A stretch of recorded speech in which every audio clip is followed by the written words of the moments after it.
And it's about playing that long game. Like, can I do what I really enjoy for hopefully for the rest of my life, right? And I think that is success. I think about entrepreneurship as a long game, as an infinite game. I want to be in the game, that's success, as opposed to like just exiting and then sitting around with a pile of cash and not knowing then what do I do next. I don't believe in like spoiling my kids, and I always tell them this is what I got that from Shaq. Like, I'm rich, you're not. You're poor, you're broke. Hello and welcome to another episode of Success Is Podcast. I'm your host, Bill Portman.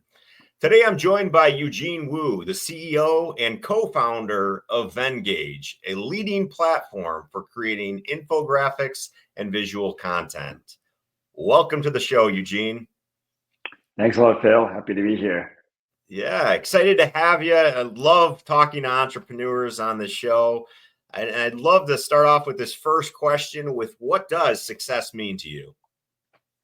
That is a great question. One that I've pondered a lot on. So I'm glad you asked that question.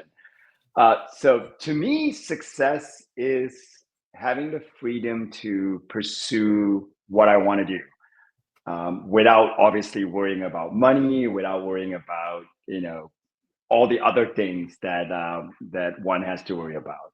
And it's about playing that long game. Like, can I do what I really enjoy for hopefully for the rest of my life, right? And I think that is success. I think about entrepreneurship as a long game, as an infinite game.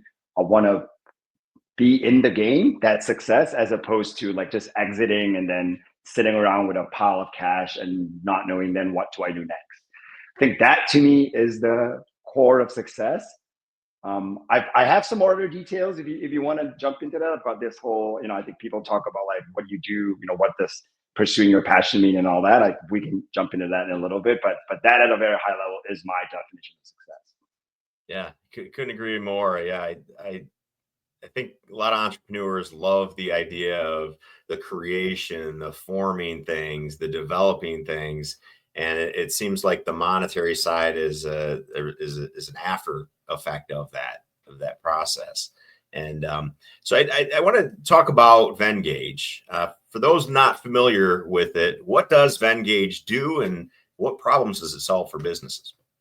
So Venngage is a design platform. I guess the simplest way to describe it is that it's kind of like Canva. If a lot of people have heard of Canva, sort of a more niche version of Canva. We specialize on infographics and more professional type designs, especially this whole thing on accessible design. So when I mean accessible to not just to everyone, but also accessible to people with disabilities and all of that. So that's Venngage. I've been running it for 12, 13 years now. So it's been great. And we're still innovating. We're still building new products. Yeah. So let's talk a little bit about AI. Obviously, with my company's AI has completely transformed everything from the way we do business to content creation to speed to coding and everything else around our platform. With AI transforming so many industries, and design is no exception, how do you see AI shaping the future of visual storytelling and design? I think it's going to completely change the workflows, that's for sure, because I'm sure a lot of us, if not all of us, have used AI, image generation models, things like Midjourney, DALL-E. I think ChatGPT just came out with their new version yesterday, 4.0's image generation. And when you think about the typical workflow of a designer, a lot of times they are literally drawing the design. Like, if you want, let's say, an illustration of some logos or some illustrations like of icons or anything that will go on, let's say, on a website, right? You're drawing it a lot of times by hand, and the AI essentially can replace a lot of that process. So there's this whole pipeline of what is the workflow of design. Usually you start out with some inspiration, and then you kind of take that inspiration and then you start actually designing or drawing or creating that design. And then you finish up, polish it, and then it goes to a website or to a print media or something like that. I think with AI, AI is in every single step. In the inspiration step, instead of going to, let's say, Pinterest or something to look for inspiration, you can just generate the inspirations, like generate a whole bunch of, I'll go back to the icon example. Lots of websites have icons.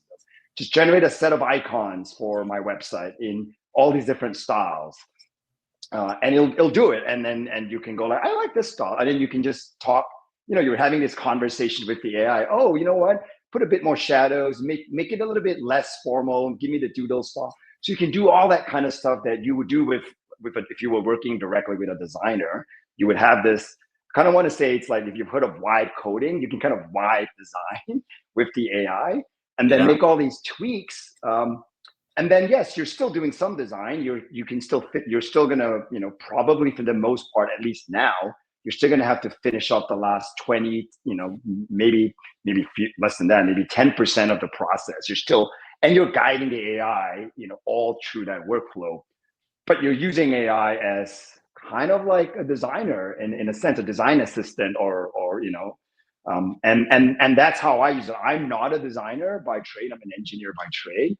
But I use AI now as sort of, I wipe design. I used an AI to design a lot of things, from websites, from simple things like logos and icons to like an entire website. Yeah. And I think it's fascinating. I'm kind of similar with, I'm using AI. I am using it as a back and forth tool to help me generate ideas and craft things. But I've seen the internet lately, it seems like we're bombarded with, I call them like lazy AI users, where it's clearly AI, man. And it's so bad. Right. You know what I mean? And it lacks the personalization. And I think that negatively affects the brand image of that company, right? I mean, have you seen 100%, that? Yeah, right. I like, ones I get, you could see like the text is AI generated, so it's not quite there, right? Or it's got weird graphics or the extra fingers, or sometimes it'll take, like, if it's a content, it'll take two different topics that are kind of unrelated and kind of smash them together. And it's like, wow, kind of, but like a human would never do that. You know what I mean? And so I'm wondering if you've seen that type of thing, and specifically in the design industry, where people will just not using it appropriately. You know what I mean? 100%. I think the most common example is if you get really lazy with prompting. So prompt engineering is a thing. You still need to learn how to prompt things properly.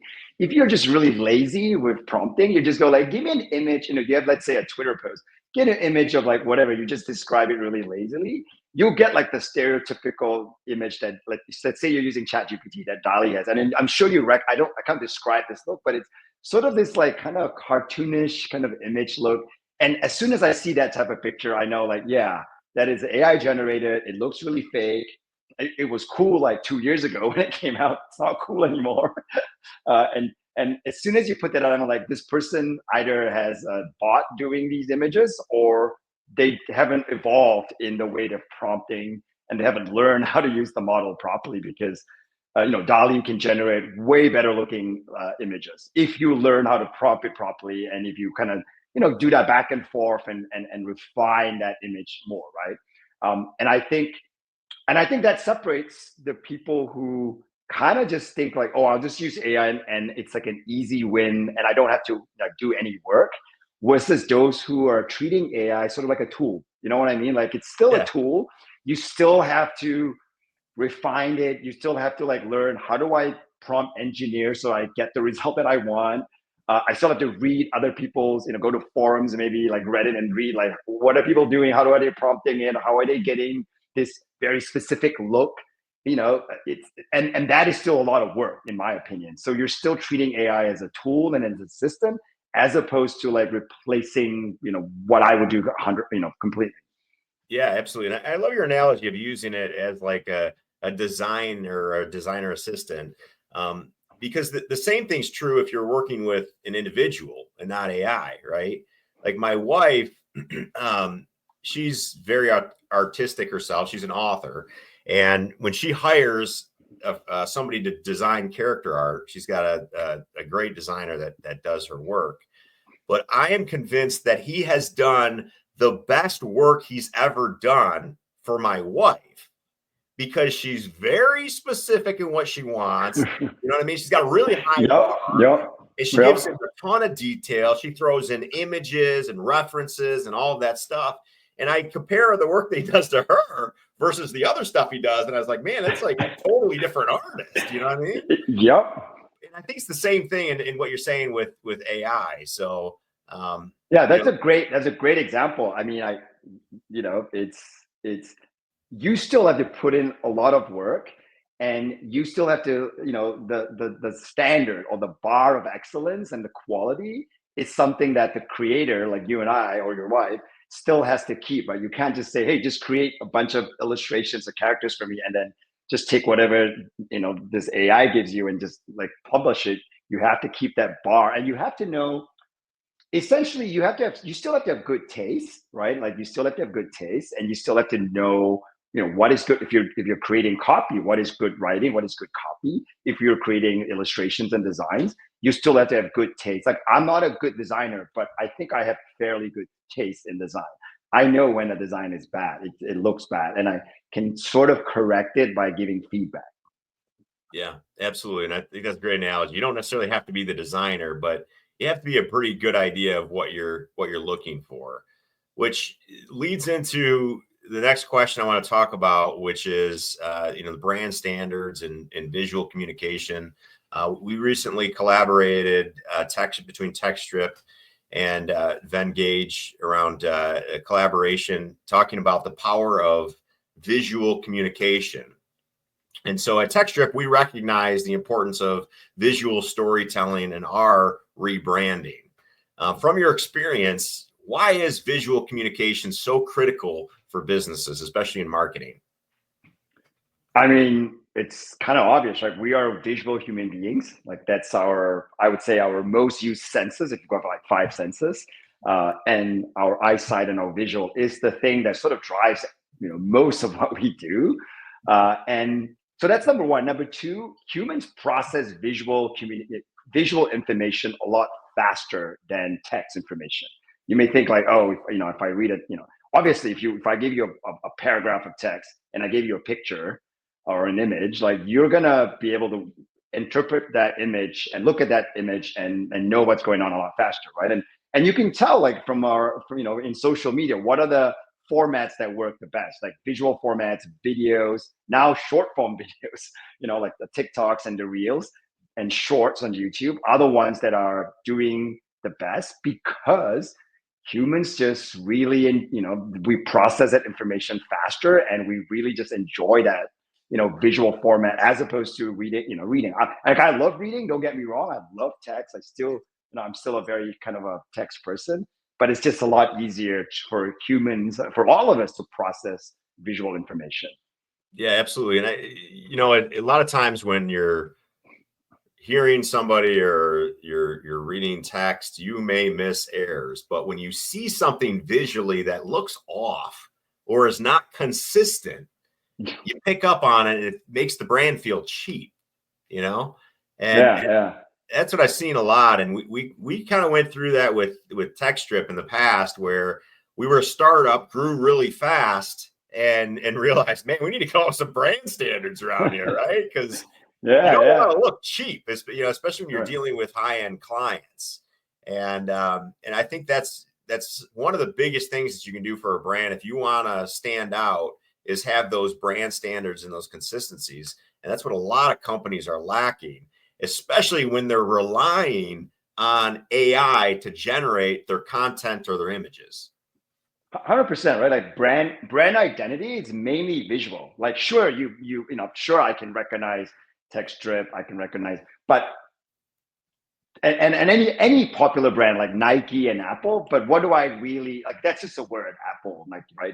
But what am I really thinking about? I'm thinking about their brand. I'm thinking about the swoosh. I'm thinking about the Apple, or the whatever the brand, like an Apple. Like, I'm just imagining the iPhone or the MacBook, just the style. Like, it's the visual image that comes to my mind when I think of a brand, right? And I think if you don't have a good visual brand identity that's consistent, it's very difficult for somebody to remember you. It's very difficult for someone to convey the vibe of your product or the vibe of your company, which is a lot of marketing, right? That's all marketing essentially. Yeah. So it'll be very difficult to market your product if you're missing that element.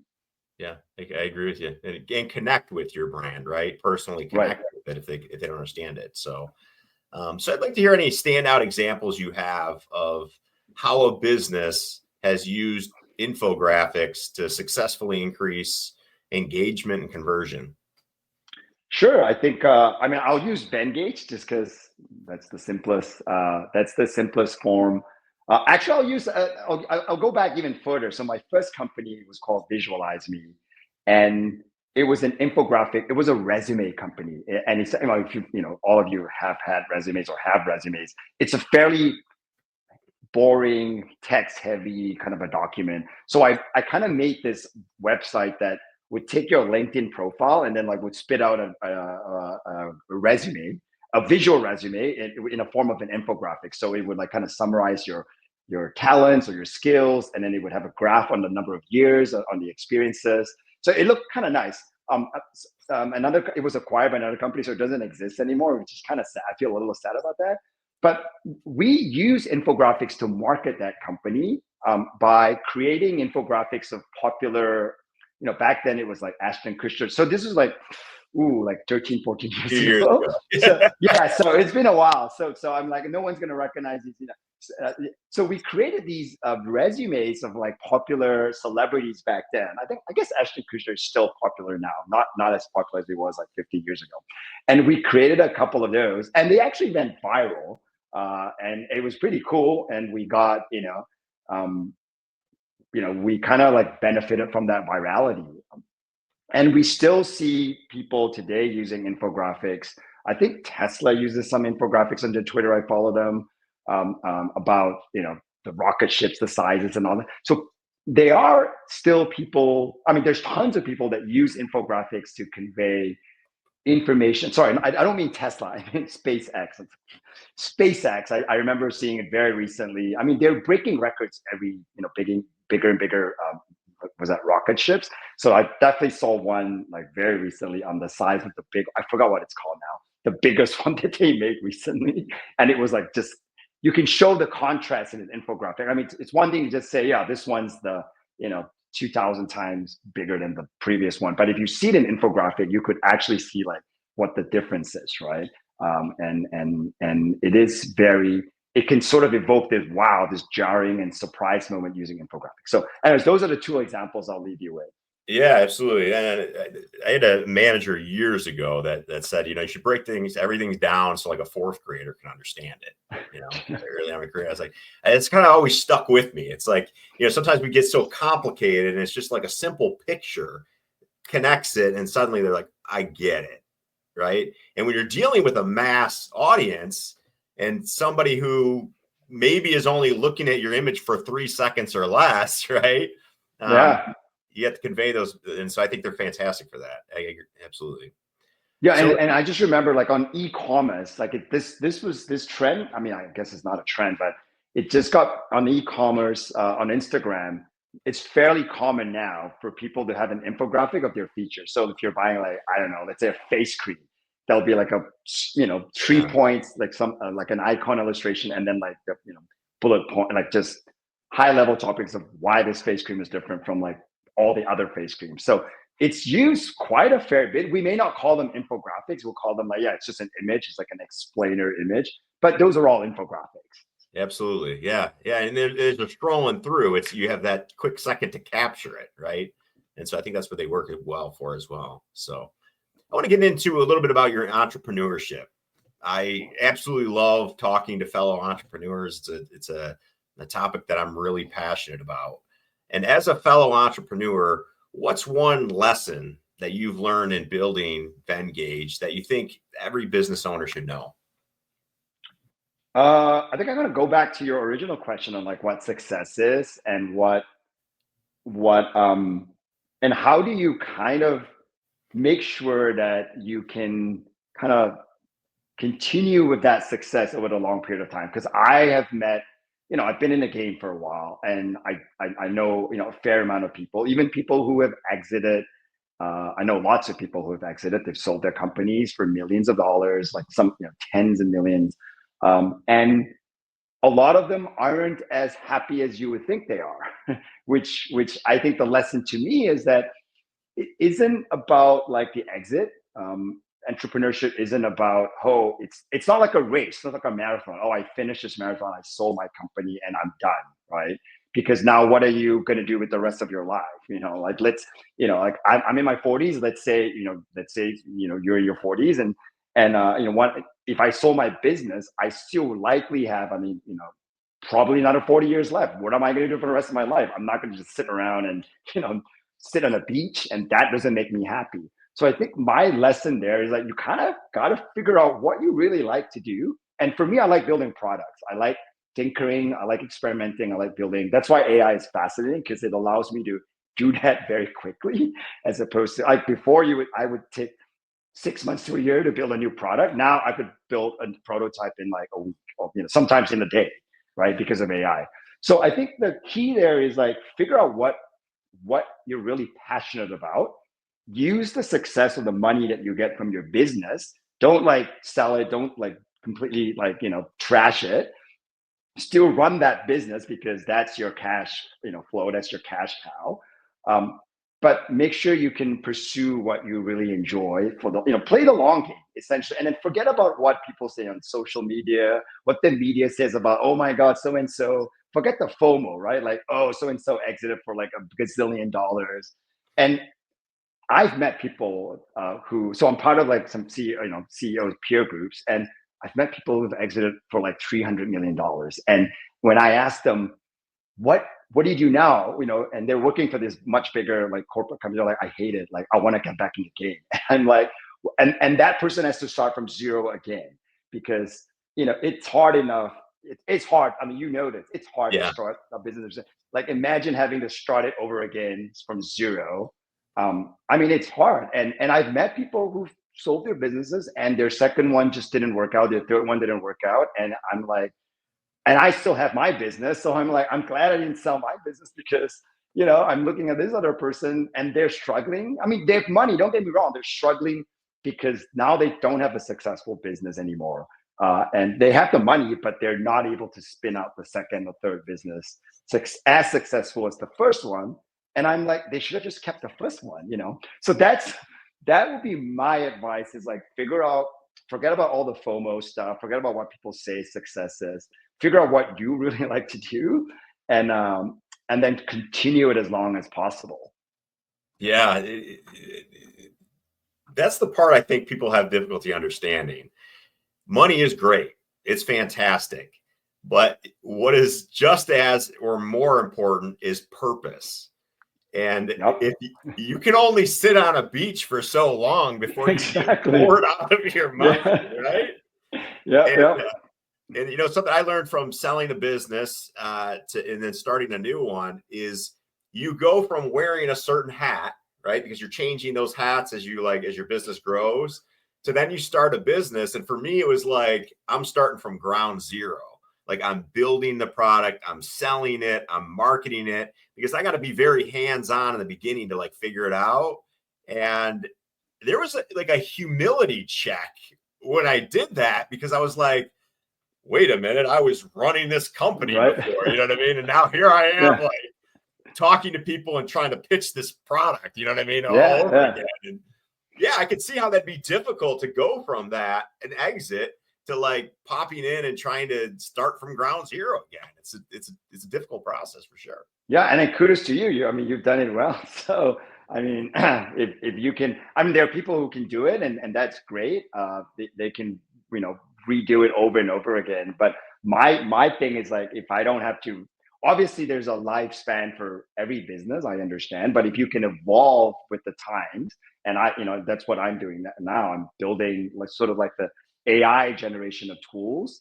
I'm still in the same kind of market, sort of the same problem, same ideal customer profile, similar, but basically with we're building a new set of tools. So it's kind of exciting, kind of like building a different version of design tools now using AI, and pretty much powered by AI. Yeah. And I think sorry, go ahead. Yeah. No, I was going to say that the other thing, I'm sure, I know we were talking about your horse farm, but I'm sure that the other thing I think I want to, kind of give advice to people who've had some success, since this is a podcast about success, is that instead of thinking of money, just like, oh, I need to make, let's say, $100 million. For some reason, all these round numbers are there. Like if I ask someone, if you had asked me, I know 10 years ago, what's my number? I probably would have just said, yeah, 100 million, just because it's a round number. It sounds great, and a lot of entrepreneurs think like, I got to reach this number. But I think, my thought has evolved since then. Like I now think of success as, I use the lifestyle ladder, which is kind of popular in like financial. I don't know if you've heard of it. Essentially, there's a couple of steps or levels, and each level I kind of have like criteria, like essentially, what does my house look like? What are my other properties? If I have a vacation property, how much am I traveling? How much am I donating? How much is my discretionary?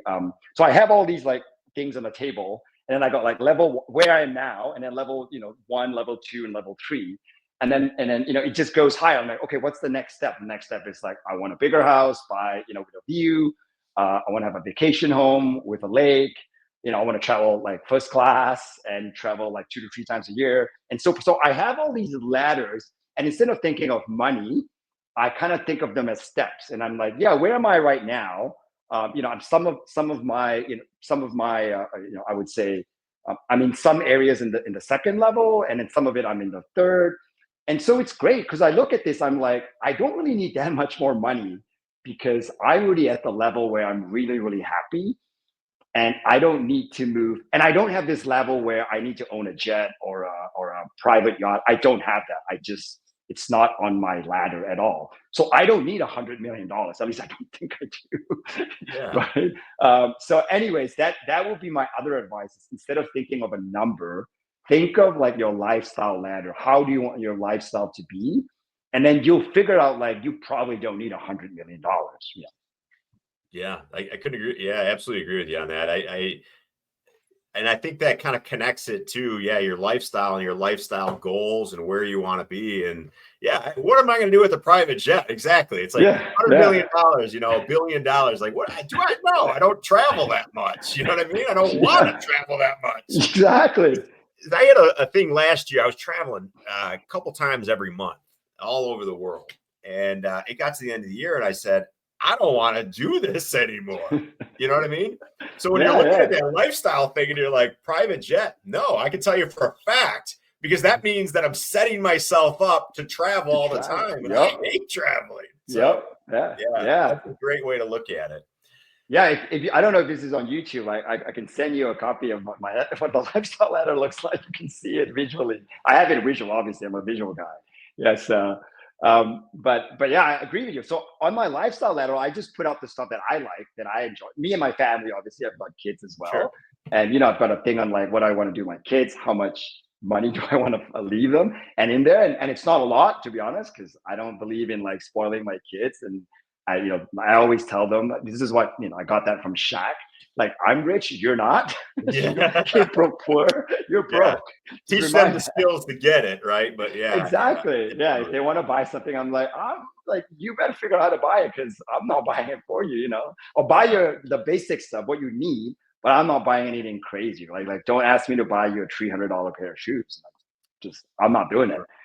So, anyways, that's kind of how I look at success. And that will be my advice to entrepreneurs. Instead of just chasing some blind number that someone told you or you read read on like TechCrunch or whatever, like, oh, I gotta exit, and you're comparing yourself with all these other people that, to be honest, nobody cares. Nobody cares. Yeah. Nobody cares. I'll be honest, like, they don't care. You shouldn't care. They don't care. No. What you should, yeah. So. It's funny. I was talking to my wife this morning. I said, I think in the next title of my book is going to be "Nobody Cares About You." Like, nobody cares. You spend so much time focusing on other people, and nobody cares at the end of the day. Yeah, only you care. So I would say, you, your wife, and your family. Like that. It's a very small circle. That people, very small. It's incredibly small. Like for me personally, like it's my family, and then it's my family pretty much, and maybe 1 or 2 other friends. That's it. Like it's a very small circle. like, like 5, like 8 people. That's it. Like, I don't have that many friends. Other people may be a bit bigger, but I don't think it's going to be more than like 10 people, Yeah, absolutely. And really all they want to know is, are you happy? Are you healthy? And that type of thing. That's exactly. beyond that, they're not really concerned. How much does he got in his bank account right now? Can he afford that private jet? Yeah, I don't think so. And if they are, then they're not the type of people you probably want in your life. Exactly. They're not going to care when you exit for whatever, they're not going to care, to be honest. They're not going to care. Yeah. And well, we're coming to an end here, and I just wanted to really thank you for your time today. Incredible insight. And how do people learn more about Venngage? We're on all the social media, so just or just type in Ven. It's really hard to spell Venngage. Talk about branding, but it's there you go. It's it's with 2 N's, Venngage. But we're on we're on Twitter, we're on Instagram. LinkedIn is probably the best. We have we're mainly focused on LinkedIn, so just go into LinkedIn and just type in Venngage and you'll find it. And those are mine. Yeah. Yours as well. If they want to follow you on Instagram. I'm Woo Yi on everything, on Instagram, on X, and on LinkedIn as well, I believe. So awesome. Well, thank you so much for your time today, Eugene. We learned a lot from you, and I want to thank our audience for listening today. And until next time, we'll see you on Successes Podcast. Thank you. Thanks a lot, Phil. Appreciate it.